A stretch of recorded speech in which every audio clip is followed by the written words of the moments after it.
David rubbed his tired eyes and looked out the floor-to-ceiling windows of his corner office. The city lights twinkled below like scattered diamonds on black velvet. It was almost midnight and most of Chicago had already gone to bed. But here he was, still at his desk, reviewing numbers that would make most people dizzy. His company, TechFlow Solutions, had grown from a small startup in his garage to a billion-dollar empire in just 15 years. The quarterly report spread across his mahogany desk showed another record-breaking season. Revenue was up 23%. Stock prices had hit an all-time high. His investors were thrilled, so why did he feel so empty? David loosened his silk tie and pushed back in his leather chair. The office was silent except for the soft hum of the air conditioning and the distant sound of traffic far below. His assistant had gone home hours ago, along with everyone else on the 42nd floor. The building felt like a ghost town. He picked up his phone to check the time and saw a text notification. The name on the screen made his heart skip a beat. Kate. His finger hovered over the message for a moment before he opened it. Kate never texted him anymore. Their divorce had been finalized 3 years ago, and since then, their communication had been limited to brief emails about legal paperwork or the occasional birthday greeting. The message was short and desperate. David, I'm really sorry to bother you this late, but I need help. Can you send me $50 for baby formula? Sophie has been crying all night and I can't get to the store until morning. I'll pay you back as soon as I can. Please. David stared at the screen, reading the message 3 times before the words fully sank in. Baby formula, Sophie, a baby. His mind raced back to their marriage. Kate had always wanted children. She would light up whenever she saw babies in the park, or when their friends brought their little ones to dinner parties. She had a whole Pinterest board dedicated to nursery designs and had even picked out baby names during their 2nd year of marriage. But David had always found reasons to wait. First, he needed to get the company off the ground. Then he needed to secure better funding. After that, it was the big merger deal that required all his attention. There was always something more important, always another milestone to reach before they could start a family. Kate had been patient at first. She would joke about his excuses and say they had plenty of time. But as the years passed, her jokes became arguments and her patience turned to resentment. She accused him of choosing his business over their future together. He accused her of not understanding the pressure he was under. The fights became more frequent and more bitter. David would work late to avoid going home to another argument about their relationship. Kate would spend her evenings at her sister's house or with friends, coming home after David had already fallen asleep in his study. The end came quietly, not with a big fight, but with a simple conversation over coffee one Saturday morning. Kate had said she couldn't keep waiting for him to be ready for the life she wanted. David had said he couldn't give her something he wasn't sure he wanted. They both cried, but they both knew it was over. Kate had moved out the following month. She took half their savings, which was still enough to buy a nice house in the suburbs. David had heard through mutual friends that she was doing well, working as a graphic designer and dating someone new. And now, apparently, she had the family she'd always dreamed of with someone else. David felt a familiar tightness in his chest. It was the same feeling he'd had when he signed the divorce papers, when he watched her pack her things, when he realized he was going to spend the rest of his life in that big empty house alone. But mixed with the pain was something else. Confusion. Kate had remarried 2 years ago to a doctor named Robert. David had seen the wedding photos on social media before he finally unfriended her to save himself the torture. Robert seemed like a good guy, successful, handsome, the kind of man who probably never forgot anniversaries or worked through family dinners. If Kate was married to a doctor, why was she asking her ex-husband for $50 for baby formula at midnight? Doctors made good money. They had good insurance. They certainly didn't struggle to afford basic necessities for their children, unless something had gone wrong. Maybe Robert had lost his job. Maybe there was a medical emergency that had drained their savings. Maybe they were having marriage problems of their own. David's business mind kicked in, analyzing the situation like a problem to be solved. But his heart was doing something different entirely. Despite everything that had happened between them, despite the hurt and the anger and the years of silence, Kate was in trouble. She was asking for help and she had nowhere else to turn. He opened his banking app and found Kate's old Venmo account. Their last transaction had been 3 years ago when she had sent him money for her half of their final utility bill. The little profile picture showed her smiling face, but it was an old photo from before their divorce. David's thumb hovered over the amount field. She had asked for $50, but that seemed like such a small amount for someone in real distress. He thought about the designer coffee he'd bought that morning, the expensive lunch he'd had catered to his office, the $1,000 suit he was wearing. $50 was nothing to him. He typed in $500 instead and added a message. For Sophie, you don't need to pay me back. Take care of yourself. After hitting send, David sat back in his chair and stared at his phone screen. The money was gone in seconds, transferred from his account to hers with the tap of a button. But the strange feeling in his chest remained. He tried to go back to his quarterly reports, but the numbers blurred together on the page. His mind kept wandering to Kate and the baby named Sophie. Was she okay? Was the baby sick? Were they safe? For the first time in years, David wished he could pick up the phone and call Kate. Not as an ex-husband checking up on her, but as a friend who cared about her well-being. But too much time had passed and too many words had been said. That bridge had been burned long ago. He packed up his papers and headed for the elevator. The security guard in the lobby nodded as he passed, used to seeing David leave at all hours of the night. Outside, his driver was waiting with the car, ready to take him back to his empty mansion in the hills. As the city lights flashed past the car window, David couldn't shake the image of Kate sitting up all night with a crying baby, desperate enough to text the man who had broken her heart. Tomorrow he would go back to his office and his meetings and his $1,000,000 deals. But tonight he had done the only thing he could do. He had helped the woman he had once loved when she needed it most, even if it was too little, too late. David barely slept that night. He tossed and turned in his king-sized bed, staring at the ceiling of his master bedroom. Every time he closed his eyes, he pictured Kate holding a crying baby, desperate and alone in some small apartment. The image haunted him more than any business crisis ever had. By 6 in the morning, he gave up on sleep entirely. He made himself a strong cup of coffee and sat on his terrace, watching the sun rise over the city. His phone sat next to him on the glass table, silent and still. Part of him hoped Kate would text again, maybe to thank him or update him on the baby, but the screen remained dark. David tried to focus on his morning routine. He answered emails, reviewed his schedule, and even attempted to read the financial news. But his mind kept wandering back to that desperate message. He found himself checking his phone every few minutes, even though he knew it hadn't buzzed. At 8:30, just as he was getting ready to leave for the office, his phone finally rang. Kate's name appeared on the screen, and David's heart jumped into his throat. He let it ring twice before answering, trying to sound casual. "Hello, Kate." "David, oh my God, I'm so sorry." Her voice was rushed and panicked, nothing like the confident woman he remembered. "I need to explain about last night. That text, it wasn't supposed to go to you." David frowned, setting down his coffee cup. "What do you mean?" "I made a huge mistake. I was trying to text my sister-in-law, but I have 2 Kates in my phone contacts. My sister-in-law, Kate, and then... Well, your contact still says Kate too from when we were married. I was so tired and stressed that I sent it to the wrong Kate." The explanation hit David like a cold wave. "So there's no baby Sophie?" "No, I mean yes, there is, but she's not mine." Kate's voice cracked with embarrassment. "Sophie is my sister-in-law's daughter. Lisa's daughter. Lisa has been staying with Robert and me for the past few weeks because she's going through a really rough time." David sat down heavily in his desk chair. "Tell me what happened." Kate took a deep breath and he could hear her trying to compose herself. "Lisa is Robert's younger sister. She's 24 and just had Sophie 3 months ago. The baby's father took off when Lisa was 6 months pregnant. Just disappeared one day and blocked her on everything.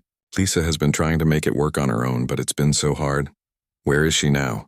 She's been staying in our guest room while she looks for a job and tries to get back on her feet. Robert and I have been helping as much as we can, but Lisa is so proud. She doesn't want to feel like a burden, you know? She insists on paying for Sophie's formula and diapers herself, even though she's barely scraping by." David could hear the exhaustion in Kate's voice as she continued. "Last night, Robert was at the hospital covering an emergency surgery. Lisa had used the last of Sophie's formula, and the baby was crying nonstop. All the stores were closed and Lisa was having a complete breakdown. She felt like such a failure as a mom. So you tried to text your sister-in-law Kate to bring some formula over? Exactly. My sister-in-law Kate lives about 10 minutes away and she has 2 kids of her own. I knew she'd have extra formula. But instead I texted you. Kate laughed, but it sounded more like a sob. I was so tired and stressed that I didn't even check the contact properly. I just typed Kate and sent the message. David felt a strange mix of relief and disappointment. Relief that Kate wasn't struggling financially or having marriage problems. Disappointment that she didn't actually need him, that the connection he'd felt last night wasn't real. David, I'm mortified, Kate continued. I can't believe I dragged you into this mess. And you sent so much money. $500 for baby formula. I'll transfer it back to you right now. No, wait. The words came out before David could stop them. Don't send it back yet. What? Why not? David wasn't sure why he'd said that. He just knew he wasn't ready to close this door that had unexpectedly opened between them. Tell me more about Lisa. What kind of situation is she in?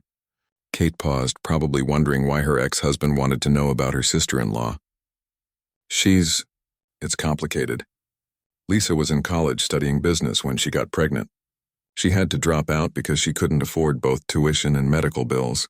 The baby's father was supposed to help support them, but when he left, Lisa lost everything. What kind of job is she looking for? Anything, really. She's been applying to retail stores, restaurants, offices, but it's hard because she needs something with flexible hours for the baby, and most places want someone who can work any shift. Plus, childcare is so expensive that sometimes it costs more than what she'd make in a day. David found himself genuinely interested in this woman he'd never met. What was she studying in college? Business administration with a focus on marketing.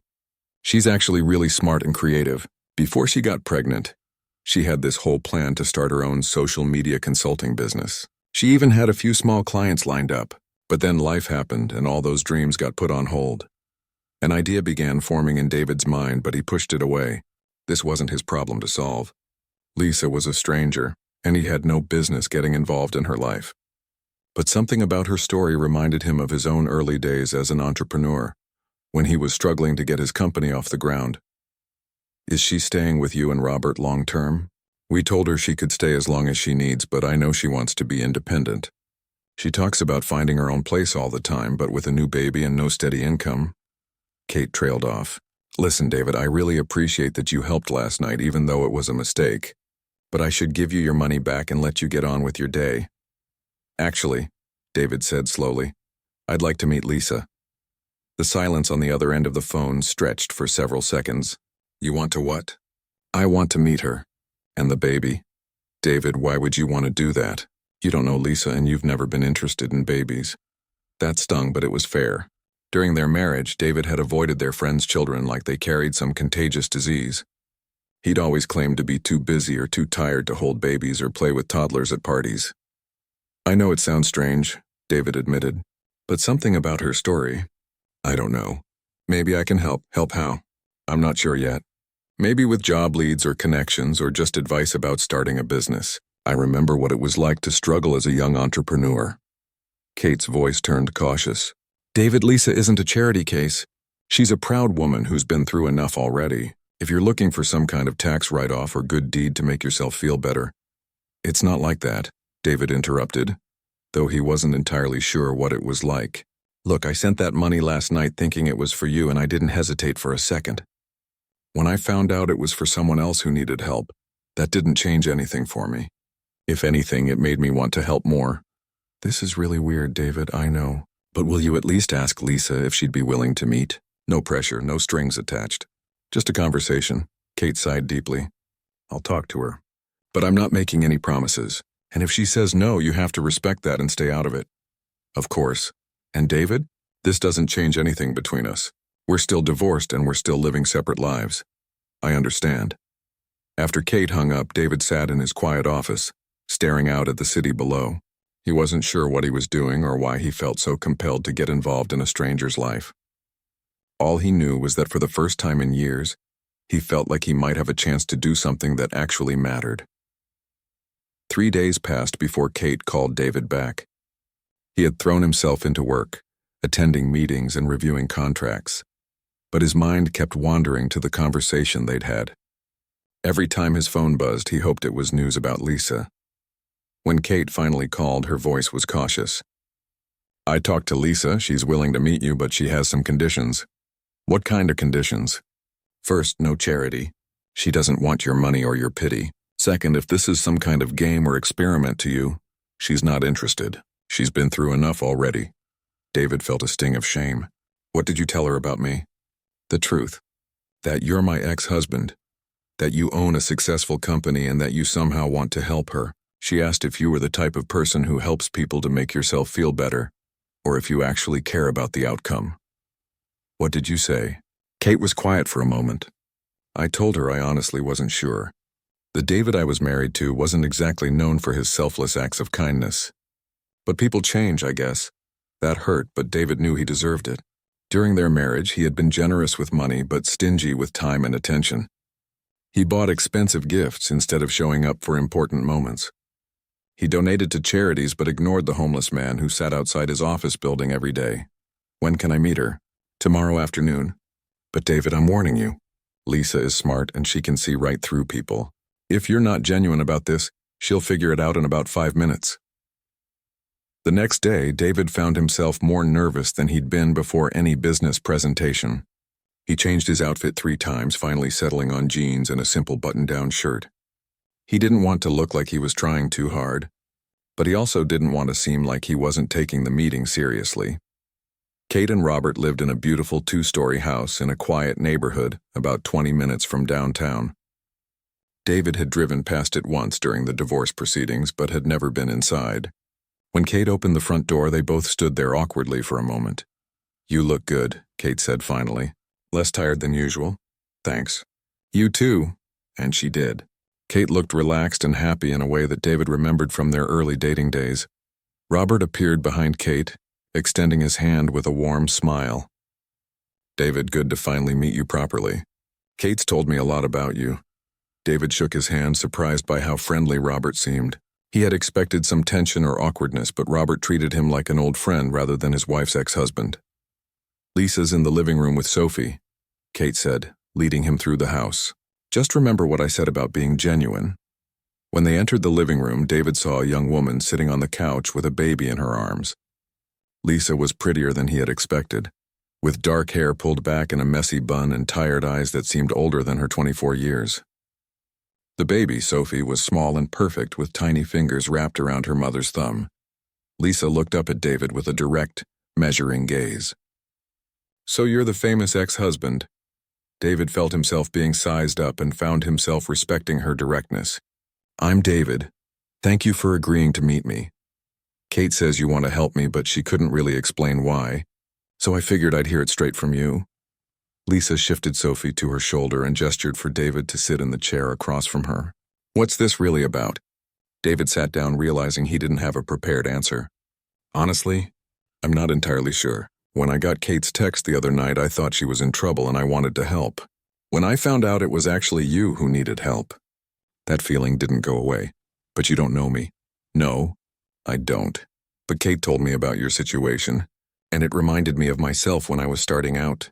I know what it's like to have big dreams and then watch them get derailed by circumstances beyond your control." Lisa raised an eyebrow. "I doubt you've ever had to choose between buying diapers and eating dinner. You're right. I haven't experienced poverty, but I have experienced failure, and I know what it feels like to have people dismiss your dreams because you're young or inexperienced, or because your life doesn't look like what they think it should look like." Sophie started to fuss, and Lisa automatically began rocking her gently. "Kate mentioned you own some kind of tech company." "TechFlow Solutions. We help businesses optimize their digital presence and streamline their operations." "Sounds fancy." Lisa's tone was neutral, but David could hear the skepticism underneath.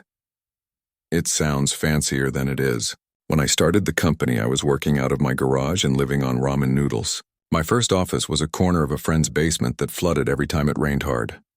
For the first time, Lisa smiled slightly. "How did you go from a flooded basement to whatever you have now?" "Slowly, and with a lot of help from people who believed in me when I didn't believe in myself." David leaned forward. Kate said you were studying business and marketing before Sophie was born. I was. I had plans to start my own social media consulting business. I even had a few small clients lined up. Lisa's voice became wistful.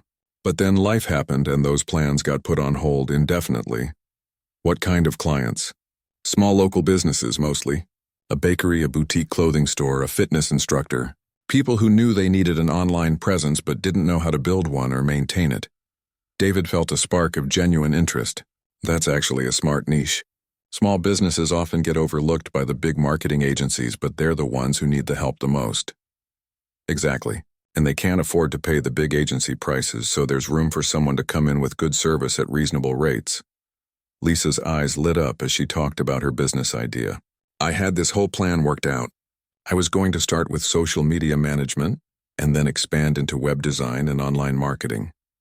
What happened to those clients you had lined up? Lisa's expression darkened. When Sophie's father left and I had to drop out of school, I couldn't take on the work. I had to tell them I couldn't help them anymore. It was embarrassing and disappointing, and it pretty much killed any chance I had of building a reputation in this area. David nodded thoughtfully. But those skills you learned, the knowledge you gained in school, that's all still there. Skills don't pay for baby formula, Lisa said dryly. No, but they could pay for a lot more than baby formula if you had the right opportunity to use them. Lisa shifted Sophie to her other arm and studied David carefully. What are you suggesting? I'm not sure yet, but I'd like to learn more about your business idea. Would you be willing to put together a proposal?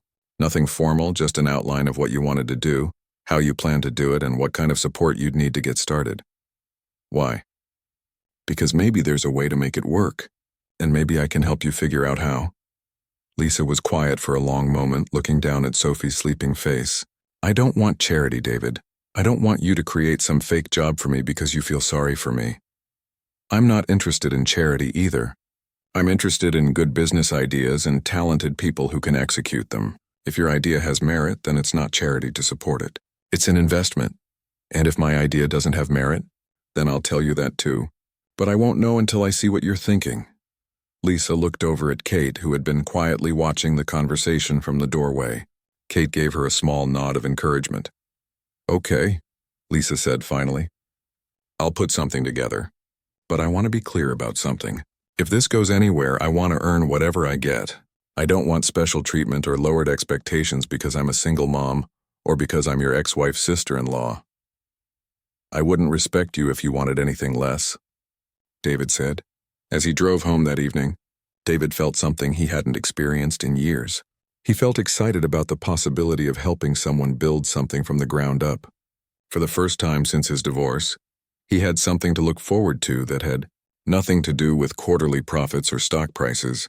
He just hoped he wouldn't disappoint Lisa the way he had disappointed Kate. Lisa spent the next week working on her business proposal. Whenever Sophie was sleeping, she sat at Kate and Robert's kitchen table with her old laptop, surrounded by notes and empty coffee cups, trying to remember everything she had learned in her business classes before her life changed completely. David, meanwhile, found himself thinking about Lisa's situation more than any business deal he had worked on in years. He caught himself researching social media marketing trends and small business statistics during meetings. His assistant, Helen, noticed the change in his behavior. You seem distracted lately, Helen said as she brought him his afternoon coffee. Everything okay with the Peterson account? The Peterson account is fine, David replied, minimizing a web page about startup funding options. I'm just looking into something new. When Lisa finally called him a week later, David was in the middle of a conference call with investors in Tokyo. He excused himself from the meeting and stepped into his private office. I finished the proposal, Lisa said without any small talk. When do you want to see it? How about tonight? I could come by Kate's place, or we could meet somewhere else if you'd prefer. Actually, would you mind meeting me at the coffee shop on 5th Street? I've been cooped up in the house for days and I could use some adult conversation that doesn't involve discussing Sophie's sleeping schedule. David smiled. I'll be there at 7. The coffee shop was busy with the evening crowd, students with laptops and couples on dates filling most of the tables. David found Lisa in a corner booth, Sophie sleeping peacefully in her carrier beside her. Lisa looked different than she had at Kate's house. She was wearing a simple black dress and had actually done her hair. She looked like the college student she had been just a few months ago. "You clean up nice," David said as he slid into the booth across from her. Lisa blushed slightly. "Kate let me borrow some of her clothes. I haven't had many reasons to dress up lately." David ordered a coffee and Lisa pulled out a folder with her proposal. Her hands shook slightly as she handed it to him. "I should warn you, it's been a while since I've done anything like this. I might be rusty." David opened the folder and was immediately impressed.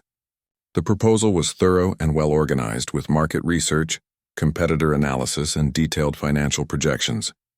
Lisa had outlined a 3-phase business plan starting with social media management and expanding into web, design, and comprehensive digital marketing services.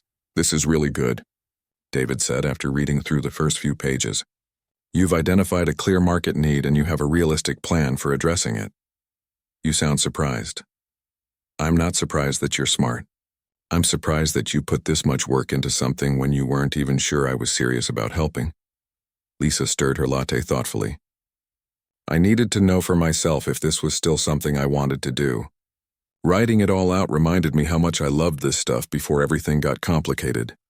David continued reading, taking notes in the margins. Lisa's projections were conservative but realistic. She had identified potential clients and outlined a marketing strategy that would require minimal upfront investment. The only thing missing was capital for basic equipment and software, and time to actually do the work. "The biggest challenge I see is childcare," David said. "Most of your target clients are going to want to meet during business hours, but you can't exactly bring Sophie to client meetings." "I know. I've been thinking about that. Kate offered to watch Sophie sometimes, but I can't ask her to be my full-time babysitter. And daycare cost almost as much as I'd be making, at least in the beginning." David closed the folder and looked at Lisa directly. "What if I told you I had a solution to that problem?" "I'd say you're about to offer me something that sounds too good to be true." David laughed. "You really don't trust anyone, do you?" "I trusted Sophie's father, and look how that turned out." "Fair enough. Here's what I'm thinking. TechFlow has a small satellite office downtown that we're not using right now. It has everything you'd need: high-speed internet, conference rooms for client meetings, even a small break room. What if you worked out of there?" Lisa frowned. "I can't afford office rent, David. I'm not talking about rent. I'm talking about a partnership. You handle the social media and small business marketing for some of our smaller clients, the ones who aren't big enough for our main team to focus on but who still need help. In exchange, you get office space and access to our resources. What's the catch?" "No catch." "Well, one catch. You'd need to be available during regular business hours for client meetings and calls. But the office has a small nursery area that was set up for employees who need to bring their kids to work sometimes. Sophie could stay with you." Lisa stared at him for a long moment. "You have a nursery in your office?" "We added it a couple of years ago when one of our senior developers had twins and was going to quit because she couldn't find reliable childcare. It seemed like a better solution than losing a valuable employee." "And you'd really let me bring Sophie to work?" "Lisa, I'm going to be honest with you. TechFlow makes millions of dollars a year. The cost of letting you use an empty office in a nursery that's already built is basically nothing to us. But the value of having someone handle our smaller clients, well, that could be worth a lot more than the space costs us." Sophie started to wake up, making soft cooing sounds. Lisa automatically reached into the carrier and lifted her out, settling her against her shoulder. "What would you expect from me in return?" Lisa asked. "Good work. Professional service. Results for our clients. The same things I'd expect from any employee or contractor. And if it doesn't work out, then we part ways professionally, and you keep any clients you've built relationships with. I'm not trying to trap you into anything." Lisa was quiet for a while, gently bouncing Sophie as she thought. David watched her process the offer, seeing the hope and fear fighting in her expression. "Why are you doing this?" she asked finally. "And don't say it's just good business, because we both know you could find someone with more experience to handle those clients." David considered his answer carefully. "Do you remember what Kate told you about our marriage? She said you worked all the time and never made time for the things that mattered to her." "That's true. I was so focused on building the company that I forgot why I was building it in the first place. I thought success meant having the biggest office and the most money in the bank. But sitting in that big office by myself every night, I realized I had built a very successful, very empty life. Sophie grabbed onto David's finger when he reached out to touch her tiny hand. She held on with surprising strength. I can't give Kate back the years I wasted, and I can't undo the mistakes I made in our marriage. But maybe I can help someone else avoid making the same choices I did.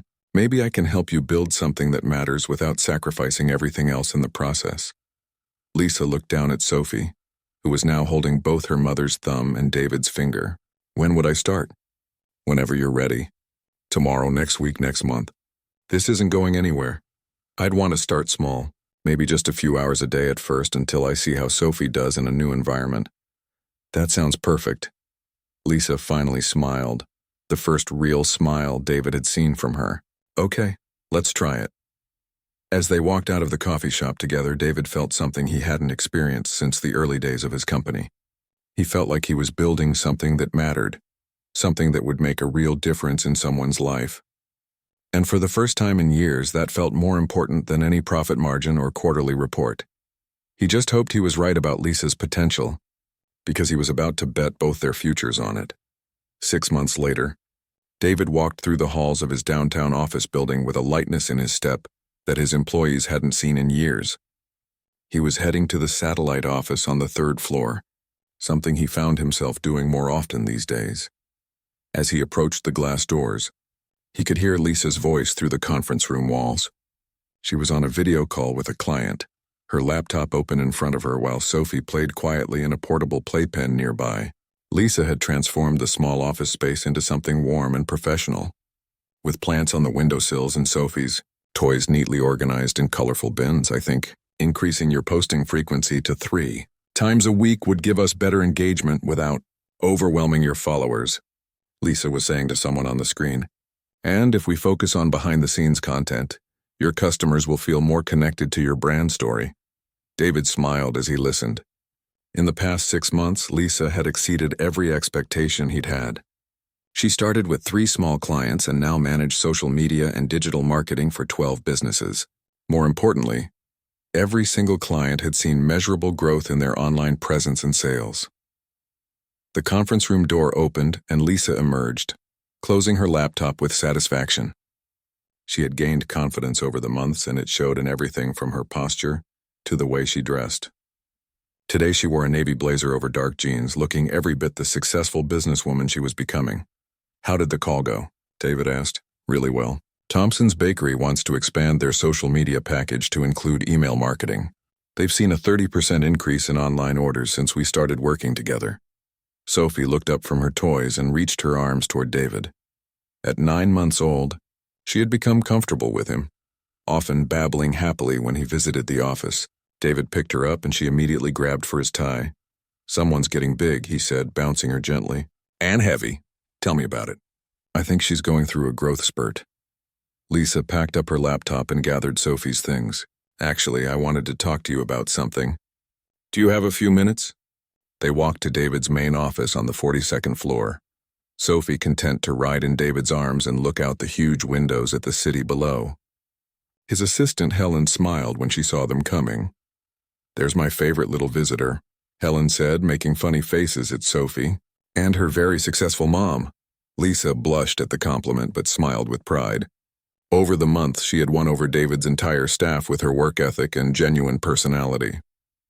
Even the most senior employees treated her as an equal, rather than someone who was getting special treatment. In David's office, Lisa settled into one of the leather chairs across from his desk while David sat in the other one, still holding Sophie. The baby was fascinated by the city view and pressed her hands against the glass. So what did you want to talk about? David asked. Lisa took a deep breath. I've been thinking about the future, about where this is all heading. David felt a knot form in his stomach. Are you unhappy with the arrangement? Because if you need more support or different resources, no, that's not it at all. This has been amazing, David. Better than I ever imagined. But I've been wondering if it's time for me to take the next step. What kind of next step? I want to start my own company. Officially. I've saved up enough money to rent my own office space, and I have enough clients now to support myself and Sophie independently. David felt a strange mix of pride and loss. He had known this day would come eventually, but he wasn't prepared for how much he would miss having Lisa and Sophie around the office. That's incredible. Lisa, you should be proud of what you've built. I am proud, but I'm also terrified. Lisa laughed nervously. 6 months ago, I couldn't afford baby formula. Now I'm thinking about signing a lease and hiring an assistant. It feels surreal. You've earned it. Every client, every success, every late night you stayed here working while Sophie slept in the nursery. You did that. Sophie started to fuss and Lisa reached for her. There's something else. Something I wanted to ask you. What's that? Would you consider being my first official business partner? Not as a favor or charity, but as a real investment opportunity. David was surprised. What do you mean? I want to expand beyond just social media management. There's a huge market for small business consulting, helping companies develop their entire digital presence from the ground up. But to do that properly, I'd need more capital, better software, maybe even a small team. Lisa pulled out her phone and showed David a presentation she had prepared. I've put together a business plan for Lisa Digital Solutions. With the right investment, I could triple my client base within a year and start offering services that none of the big agencies want to bother with. David scrolled through the slides, impressed once again by Lisa's thorough preparation and clear vision. Her projections were ambitious but realistic, based on solid market research and her proven track record. How much investment are you looking for? $200,000 for a 20% stake in the company. I know it sounds like a lot, but I've run the numbers every way I can think of. The return potential is really strong. David looked at Lisa holding Sophie, both of them looking at him with expectant expressions. Sophie had no idea that her mother was potentially making one of the biggest decisions of their lives. But Lisa's eyes showed a mixture of hope and determination that reminded David of himself in his early entrepreneurial days. I don't need to see any more numbers, David said finally. Lisa's face fell. Oh, okay, I understand if it's too risky or if you think, Lisa, stop. I don't need to see more numbers because I already know this is a good investment. I've watched you work for 6 months. I've seen how you handle clients, how you solve problems, how you've grown personally and professionally. If you tell me you can build this company, I believe you. So you'll do it? I'll do it. But I want to modify the terms slightly. Lisa tensed. How? 15% stake instead of 20. You're undervaluing yourself and your company, and I want to add a clause that if you ever want to buy back my shares, you can do so at fair market value. Why would you want less ownership? Because this is your company, your vision, your future. I want to help you build it, but I don't want to own it. There's a difference. Lisa's eyes filled with tears, and she had to look away for a moment to compose herself. Sophie reached out and patted her mother's face with her tiny hand as if sensing her emotion. I don't know how to thank you, Lisa said quietly. You don't need to thank me. Just build something amazing. 3 months later, David stood in the lobby of a small but modern office building across town, reading the elegant sign by the elevator, Lisa Digital Solutions, 3rd floor. He was here for the official launch party, along with Lisa's clients, friends, and family. The office was buzzing with activity. Lisa moved confidently through the crowd, introducing clients to each other and discussing new projects with potential customers. She had hired 2 employees and was already talking about expanding again next year. Kate appeared beside David, holding a glass of champagne. You did a good thing, she said simply. Lisa did the good thing. I just got out of her way. You did more than that and you know it. Kate watched Lisa across the room, animated and successful and clearly in her element. She told me that working with you taught her that business doesn't have to mean sacrificing everything else that matters. David thought about that as he watched Lisa pick up Sophie, who had been crawling around the office charming everyone she met. Lisa spun her daughter around, both of them laughing, before continuing her conversation with a potential new client. Maybe she taught me the same thing, David said. As the party wound down and people began to leave, David found himself alone with Lisa for a moment. Sophie was asleep in her carrier, exhausted from all the attention. So what's next for Lisa Digital Solutions? David asked. World domination, obviously, Lisa said with a grin. But first, I think Sophie and I are going to take a real vacation.